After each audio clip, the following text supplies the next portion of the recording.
All of us tend to prefer to work in a team of clones and sail the oceans with our best mates, but it doesn't make us into the best teams.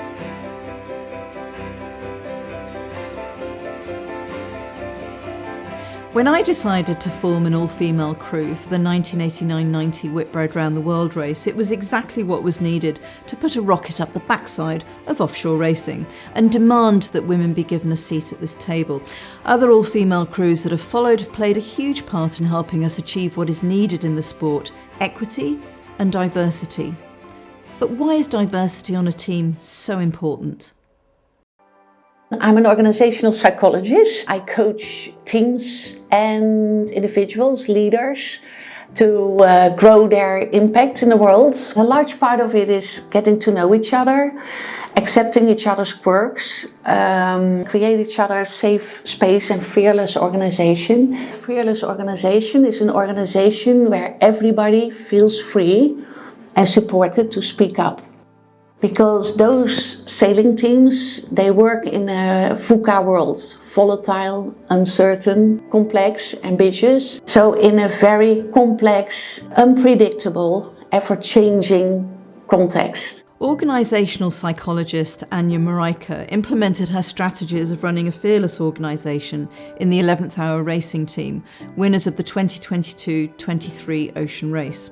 Francesca Klapczyk and Justine Metro were two female sailors on board. I think diversity it's key in any team, sport team, in the work environment, even in the office or any kind of environment, because it's not just about like female, male, balance, but it's just diversity in general, different perspective, different background, different cultures, different languages, different everything. And like, I feel that then like, it's such a broader spectrum where everybody brings something into a team and bring a different perspective. So instead of like ending up with a really close view, you're actually ending up with a super wide view about things.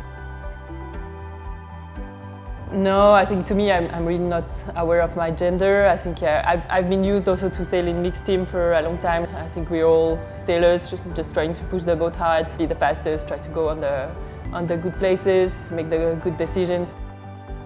So I think it's all about that. And yeah, me, I really like the mixed team. I like the diversity. How do we want to be the best of a team? How are we going to honor all those different perspectives and voices in the team? How are we going to celebrate the differences in all of us? Whether they come from gender or nationality or expertise or background or ethnics, but how do we bring them to the table and make all those voices heard?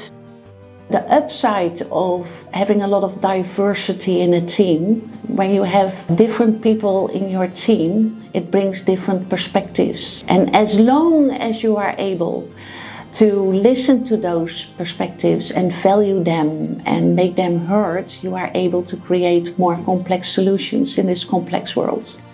Psychologists say when you've got a brain, you've got a bias. So all of us tend to stereotype because it helps us to make the world less complex.